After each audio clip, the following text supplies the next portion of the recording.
Hello everyone, in this video we're going to solve 2025 AB Precalculus free response questions. The function f is decreasing and is defined for all real numbers. The table gives the value of f of s as selected values of s. The function g is given by this one. The function h is defined by h of s equals g of f of s. Find the value of h of 1 as a decimal approximation. Alright, so question AI. H of 1 equals g of f of 1, right? Now we look at the table. We need to find f of 1 first. F of 1 is going to be 1.75, right? So it could be g of 1.75, right? Now we use the function g right here. We plug 1.75 for s, right? So now we're going to bring up the calculator to calculate this one. We hit Control I, add calculator. Find the value of inverse of f of 3.5, right? So we have f inverse of 3.5 equals 0, right? Sin f of 0 equals 3.5, right? Now question B. Find all values of s as decimal approximation with g of s equals 0. Alright, so g of s equals 0 is the same thing as. Alright, so we'll bring up the decimals. We find the 0 of this function, right? So it could be. Alright, so we have 3 0 right here. The first 0 is going to be this guy. Second 0 right here, and the third 0 right here, right? So we just copy this 3 0, right? Now question B2I. Determine the end behavior of the function g as s increases without bound, right? So 2I right here, we need to find limit of the function g of s when s approaches positive infinity. It's going to be, look at the graph right here, s approaches positive infinity, which means s goes to the right, the function goes down, right? So it's going to be negative infinity. Now question C.I. Based on the table, which of the following function types best models the function f: linear, quadratic, exponential, or logarithmic? So we look at this one, we see that the change in s should be plus 1, plus 1, plus 1, and plus 1. The change in y should be, in order to get 7 from 14, we multiply by 1/2, right? This guy multiply by 1/2. This guy multiply by 1/2, and this guy multiply by 1/2, right? So this one is best model as exponential function. Now question 2I. Give a reason for your answer in part C.I. based on the relationship between the change in output values of f and the change in input value of f. Alright, so you need to say because the output values of an exponential function change proportionately as input values increases in equal length intervals. A musician released a new song on a streaming service. A streaming service is an online entertainment source that allows users to play music on their computers and mobile devices. Several months later, the musicians began using an app at time t equals 0 that counts the total number of plays for the song since its release. A play is a single stream of the song on the streaming service. The table gives the total number of plays in thousands for selected times. 2 months after the musicians began using the app, at time t equals 0, the total number of plays was 25,000. At t equals 2, the total number of plays was 30,000. At t equals 4, the total number of plays was 34,000. So this table right here. The total number of plays in thousands for the song since its release can be modeled by the function d given by d of t equals at squared plus bt plus c, where d of t is the total number of plays in thousands for the song since its release, and T is the number of months after the musician began using the app. Question AI. Use the given data to write three equations that can be used to find the values for the constant A, B, C in the expression for d of t. Find the values for A, B, C as decimal approximation. Alright, so we're going to use 3 points right here. So A, I. Alright, so we have the first equation, t equals 0, so we have A times 0 square plus B times 0 plus C equals 25, right? Second equation, A times 2 square plus B times 2 plus C equals 30. The third equation, A times 4 square plus B times 4 plus C equals 34, right? Now I'm going to simplify this one. The first one, C equals 25. Second one, you have 4A plus 2B plus C equals 30, right? The third one, 16A plus 4B plus C equals 34, right? Now question 2i. We need to solve for A, B, and C, right? So we substitute 25 for C into two equations right here, right? So we have 4A plus 2B plus 25 equals 30. And 16A plus 4B plus 25 equals 34, right? Now I'm going to subtract 25 both sides, so it can be 4A plus 2B equals 5 and 16A plus 4B equals 9, right? Now for the first equation right here, I'm going to multiply both sides by 2. So I have 8A plus 4B equals 10. I rewrite the second equation, 16A plus 4B equals 9. Now I'm going to subtract these two equations vertically, so I have negative 8A equals 1, right? So A equals negative 1 over 8, right? Now I substitute negative 1 over 8 for A into the first equation right here to solve for B, right? So I have 8 times negative 1 over 8 plus 4B equals 10. So I have 4B equals, this one equals negative 1, right? Add negative 1 both sides. So it could be 11. So B equals 11 over 4, right? So finally you have A equals negative 1 over 8. B equals 11 over 4.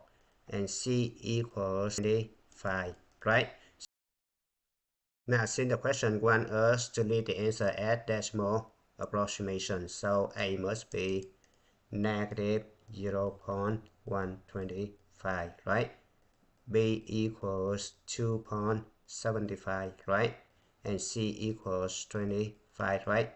So D of T equals negative 0.125 T squared plus 2.75 T plus 25, right?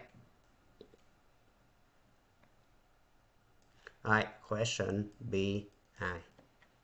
Now, use the given data to find the average rate of change of the total number of plays for the song in thousands per month from t equals 0 to t equals 4, right? So t equals 0 is going to be 25, t equals 4 is going to be 34, right? So you have the average rate of change is going to be d4 subtract d0 over 4 subtract 0, right? So d4 is going to be 34, subtract d0 is going to be 25 over 4. So it could be 9 over 4, right? So 9 over 4 equals 2.25 thousand plays per month. Okay, question 2i. Use the average rate of change found in part BI to estimate the total number of plays for the song in thousands for t equals 1.5 months. So you have the point slope form formula y equals m times s minus s1 plus y1, right? Now we're going to pick the point. I'm going to pick the point s1, y1 equals 0 and 25, right? Look at the table right here. This one, right? Now, m, which means the average rate of change right here, 2.25, right? Now, we substitute over here, so we have y equals 2.25 times s minus s1, which means 0, plus y1, which means 25, right? So I simplify this one, y equals 2.25 s plus 25, right? Now I need to evaluate y of 1.5. It's going to be 2.25 times 1.5 plus 25, right? So I print up the calculator. So I have 2.25 times 1.5 plus 25. Hit enter. The answer is 28.375, right?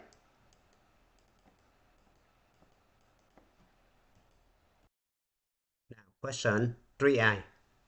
Let a t represent the estimate of the total number of plays for the song in thousands using the average rate of change found in part BI. Now for a 1.5 found in part B 2i, it can be shown that a 1.5 less than d 1.5.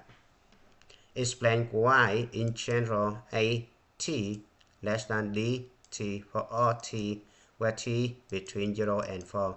Your explanation should include a reference to the graph of d and its relationship to a of t, right? This one right here is a of 1.5, right?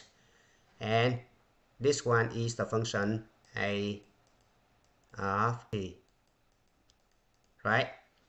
The function d of t is going to be, now we need to calculate d of 1.5, right? So it's going to be negative 0.125 times 1.5 square plus 2.75 times 1.5 plus 25. Alright, so we can print up the calculator. It's going to be 2.75 times 1.5 plus 25. Hit enter. The answer is 28.843.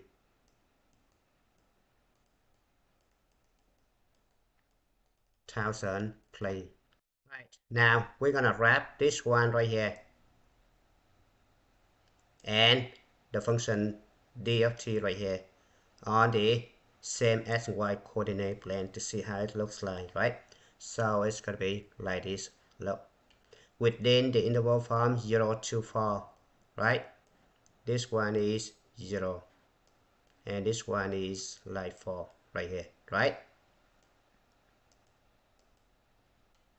And you see that the function d of t is above the function a of t, right? So which means a of t is always less than d of t, right? Now let's move on to question C.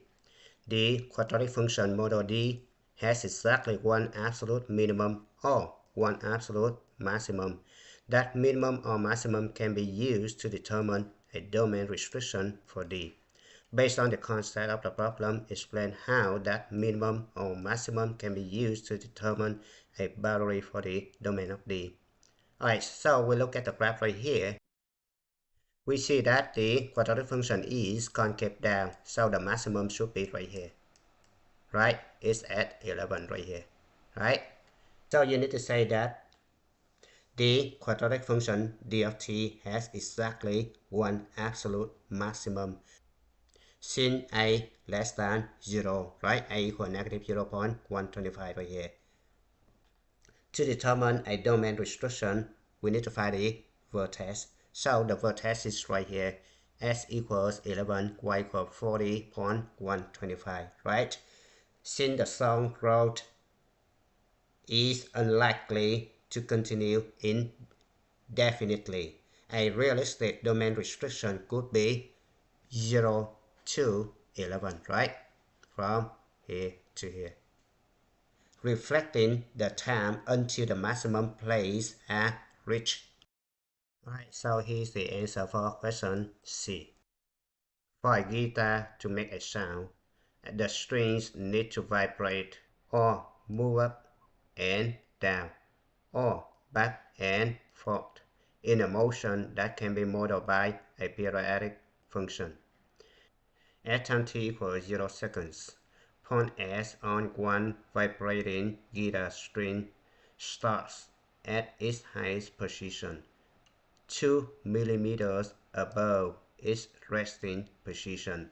Then it passes through its resting position and moves to its lowest position, 2 millimeters below the resting position. Point S then passes through its resting position and returns to 2 millimeters above the resting position. This motion occurs 200 times in 1 second. The sinusoidal function h models how far point S is from its resting position in millimeters as a function of time t in seconds. A positive value of h of t indicates the point is above the resting position. A negative value of h of t indicates the point is below the resting position. So this information is extremely important.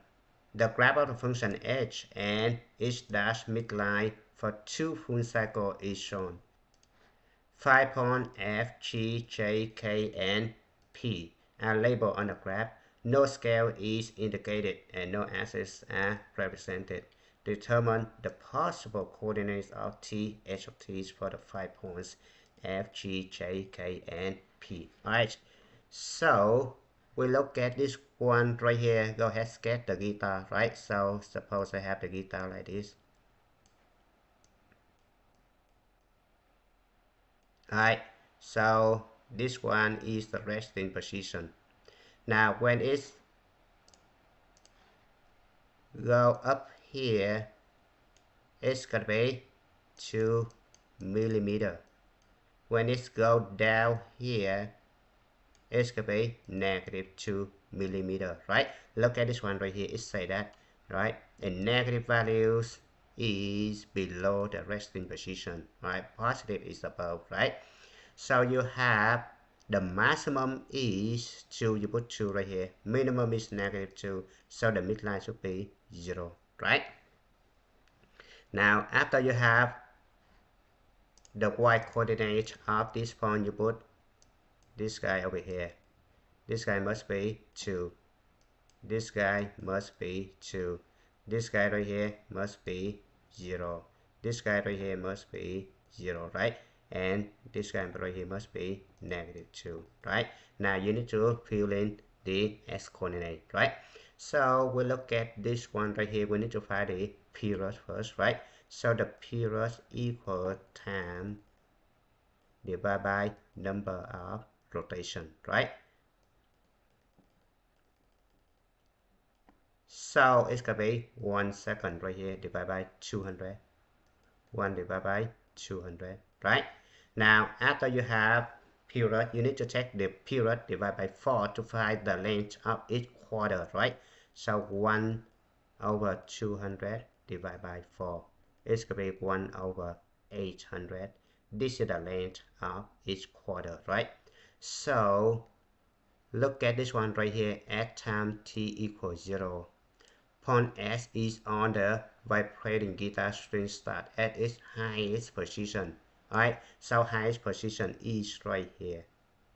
Right, so t equals 0 is going to be right here. So the point F has the coordinate 0, 2. Now, each quarter you keep adding 1 over 800, right? So I have 1 over 800 right here, right? This one should be 2 over 800, right? This one should be 3 over 800, and this guy should be 4 over 800, right? Now, if you want to simplify, go ahead simplify. If you don't want to, leave it like that, that's fine, right? So I just leave it like that. Now, question B. The function h can be written in the form h of t equal a sine b t plus c plus d. Find the values a, b, c, and d, right? Now, we know that a is the amplitude. It could be maximum subtract minimum divided by 2. So it could be 2 subtract negative 2 divided by 2, right? So it could be 2, right? Now I need to find the midline. It could be maximum plus minimum divided by 2. So it could be 2 plus negative 2 divided by 2. So it could be 0, right? Now I need to find b. It could be 2 pi divided by period. It could be 1 over 200, right? So I need to multiply the top and bottom by 200, right? So it could be this one cancel out. We have 400 pi, right?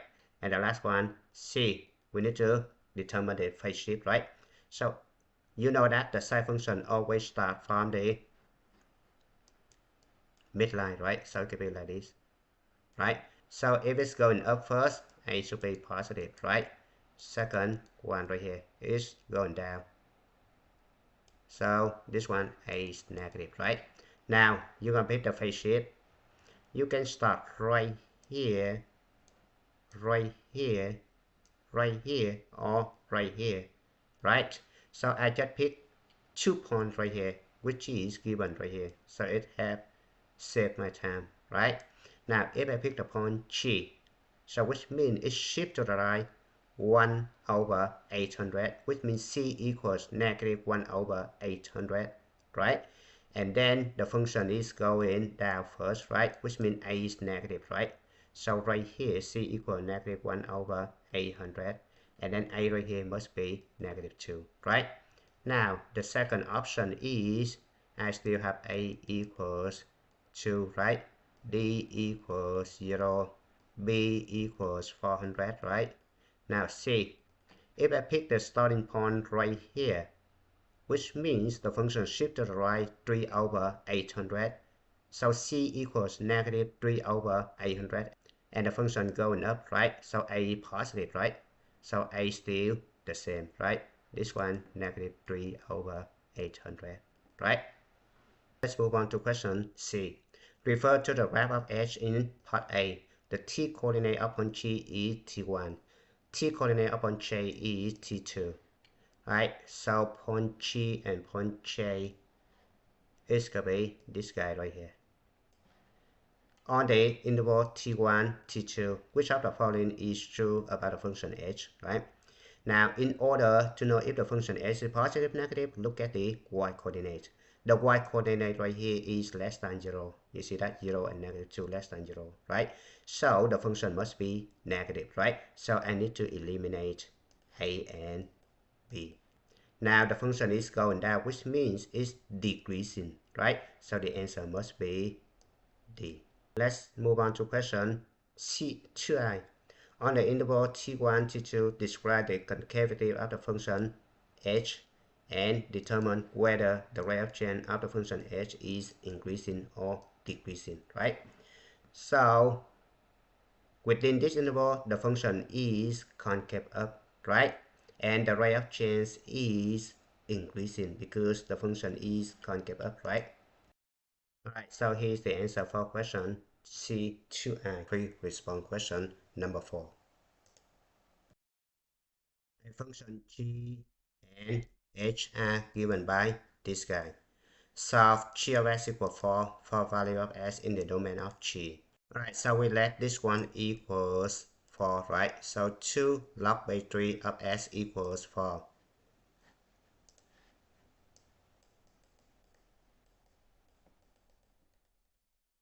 Alright, First, we need to find the domain of the function g. As always greater than 0. Remember, log base a of b is defined when a greater than 0, a not equal to 1, and b greater than 0. Right? Now, you need to divide both sides by 2, so log base 3 of s equals 2. And you draw the arrow. So you have s equals 3 squared. S equals 9. Now, since s equals 9 greater than 0, so this is a solution. Now let's move on to the next one. Solve for h of s equals 3 for s in the interval 0 to pi over 2. So keep that in mind. So for cosine square of s equals 3, right? For cosine square of s equals 3. Now we need to know the domain 0 pi over 2. Alright, divide both sides by 4, so cosine square of s equals 3 over 4, right? Check square root both sides, so cosine s equals plus and minus root 3 over 2, right? Now, we have two different cases. Cosine s equals root 3 over 2, and cosine s equals negative root 3 over 2. Alright, so cosine s equals root 3 over 2, which means s equals pi over 6. And cosine s equals negative root 3 over 2, which means s equals 5 pi over 6. Now we look at the domain right here.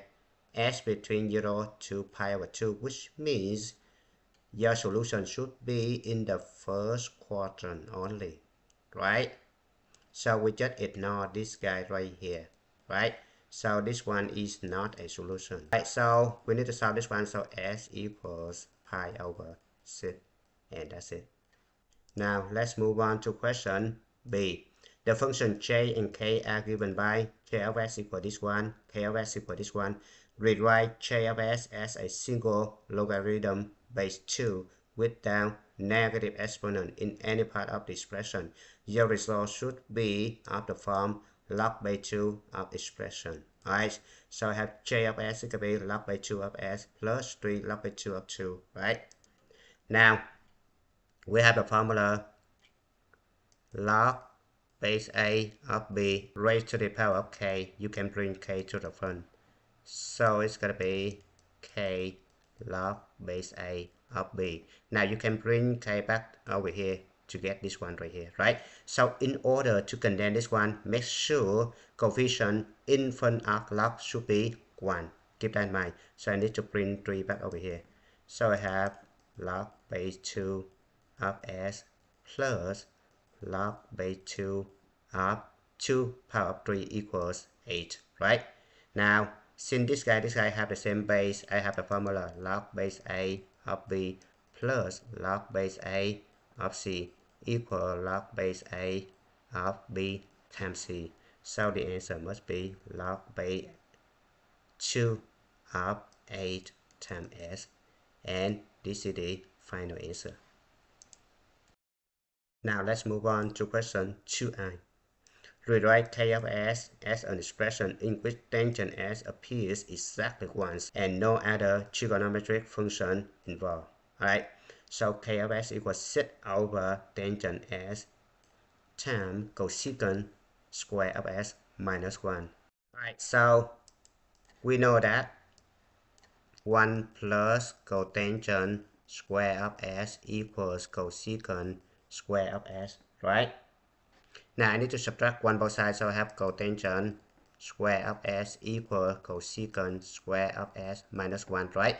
So I just replace this guy right here with this guy, right? So I have 6 over tangent s times cotangent square of s, right? Now I know that cotangent s equals 1 over tangent s, right? So it turns out to be 6 over tangent s times 1 over tangent square of s, right?